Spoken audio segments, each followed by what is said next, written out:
Hello everyone. In this video, I'd like to talk about clues that we might have complex PTSD. So lots of children of narcissists have it, but because it's a system of defenses, we don't always know what's going on for us. Lots of things can be going on subconsciously. So it's good to look at clues. So clues show up in our thoughts, feelings, and behaviours. So let's go to my website and have a look at an article there, which is called Clues That You Might Have Complex PTSD, and it's on childrenofnarcissists.org.uk. So let's go and have a look. Clues that you may have complex PTSD. So some people who have complex PTSD often do not know that they have it because so much of their emotional life and bodily sensations have been suppressed. So what happens when feelings are very painful? We push them down, we dissociate from them, and we try to remain as unaware of them as possible. And yeah, this can be emotions and bodily sensations as well. So we might be in touch with, let's say, anxiety or feelings of discomfort, but we're not in touch with the deeper stuff. Let's say the pain, the hurt, the feelings of rejection or abandonment that can go along with being a child of a narcissist.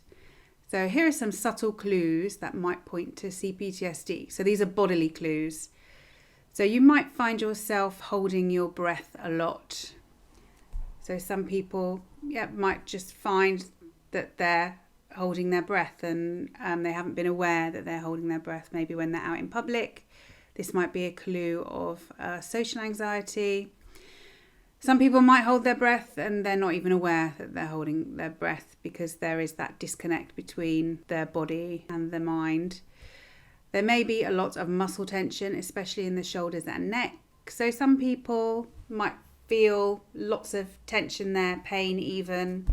Some people are quite stiff. They might move around like this. The brow may often be furrowed. So some people might be like this a lot, looking a little bit angry or a little bit confused. That might be a default facial expression. The lips may often be pursed, so lips can be kind of a bit angry. Shoulders may often be hunched, so we can have that kind of body language that goes with shame and submission and appeasing behaviours. Thoughts refer to the self as we. So this is really interesting. So lots of people may have complex PTSD, which is like a fragmentation of the defences of the fight, flight, freeze, submit, attach defences that we share with mammals. And there might not be a conscious awareness of having these fragmented defences, but there is some kind of awareness there because there is that reference to the self as we. So a lot of people do this. So this can be a clue. Shall we go to the shops? What shall we get from the shops? We need to go and see the doctor, when it's just your thoughts about yourself. General thoughts of wanting to escape and run away. Thoughts of something being wrong but not knowing what it is. So there's that underlying knowing of something being wrong, but it's cut out of the conscious mind. If people ask you, what are your hobbies? What do you do for fun? You may not have an answer for that because you're used to working all the time, being a workaholic, always doing housework, doing things for others, and not really knowing what you want to do for fun for yourself, perhaps, and then feeling too guilty to do something for yourself for fun. So being in service of others. Extreme thinking patterns involving words such as always and never. So this is black and white thinking, extreme ways of thinking. So it's the way the mind develops in trauma, is the extreme ways of thinking. They're kind of disconnected from each other as well. So you can move into one, which we could call black thinking, which is when everything is dark and negative. Like, no one will ever love me. I always get left alone.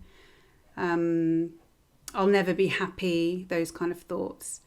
And then sometimes we can move out of that and then into a white way of thinking, which is when we idealize. So let's say, my boyfriend stroke husband is amazing, he's perfect, I'm always wrong, he's always right. Something kind of along those lines.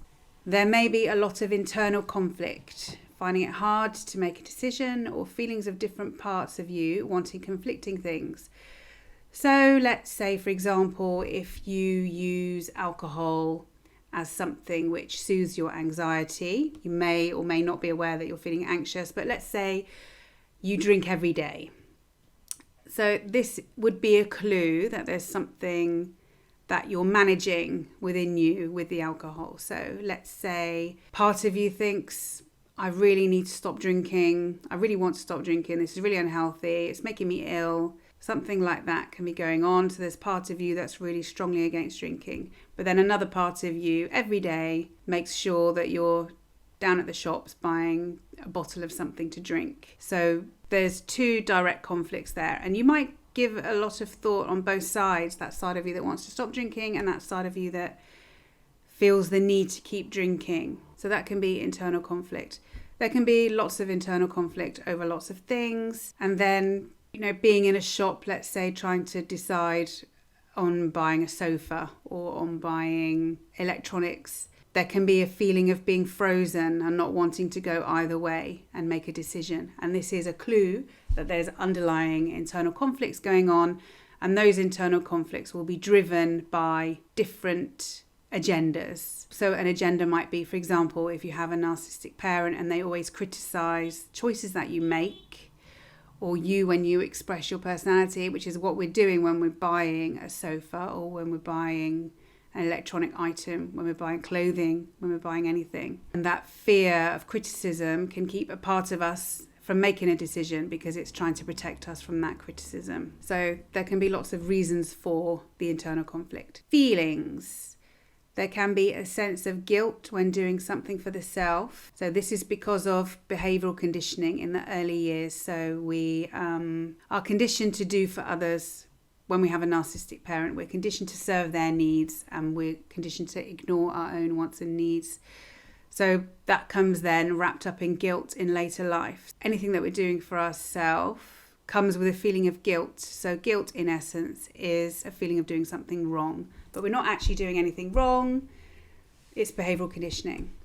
A feeling of being more comfortable alone than with other people. This can be because of being hypervigilant. So a lot of people that come from traumatic backgrounds are hypervigilant in that they might not be consciously aware of this, but they're always looking out for signs of danger in their environment. So this can be people getting angry, people shouting, signs of conflict, being criticised, being put on the spot.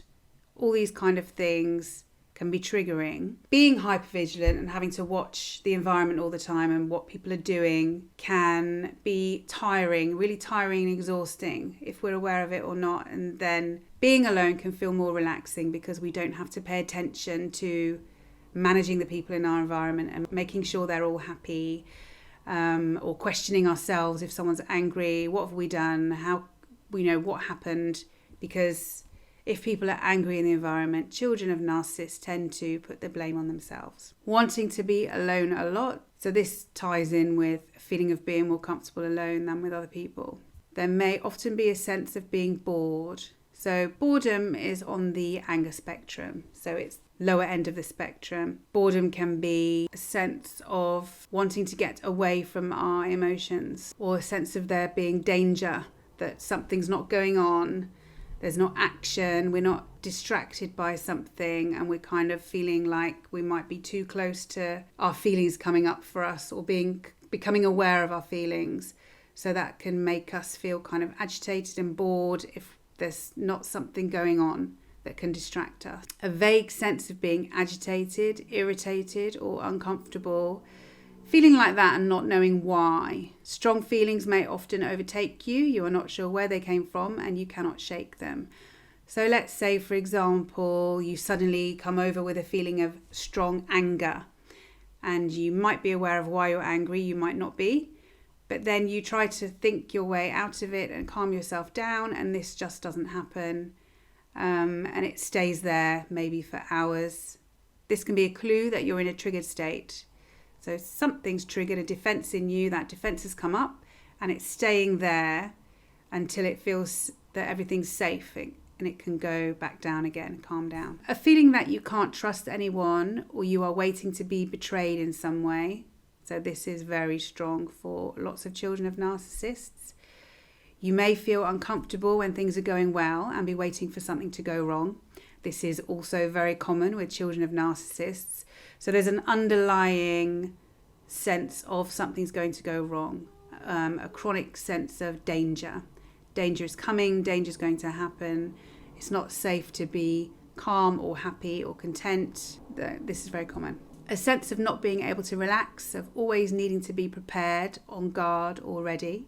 So this ties in with feeling uncomfortable when things are going well and waiting for something to go wrong. And some people, when they start to feel relaxed, they feel really uncomfortable and then they might even do something to get back into that anxious state because it feels safer to be in an anxious state than to be feeling calm. A feeling of something being missing. So lots of people have this. So something's wrong, something's missing, something's not right. A feeling of not knowing who you are. So this is very common for lots of people as well. They don't have a sense of self, a strong sense of self, of what they like, what they don't like. Their lives are all about other people. So these are all clues that someone that feels a lot of these things may have complex PTSD. Complex PTSD in itself is a set of defenses normally set up in early childhood to help keep us safe. So I hope the information in this video was useful to you. Please check out my website if you'd like to, which is childrenofnarcissists.org.uk, and there's lots of information there all about childhood trauma and narcissistic parents and the effects that they have on their children. Take care and see you soon. Bye.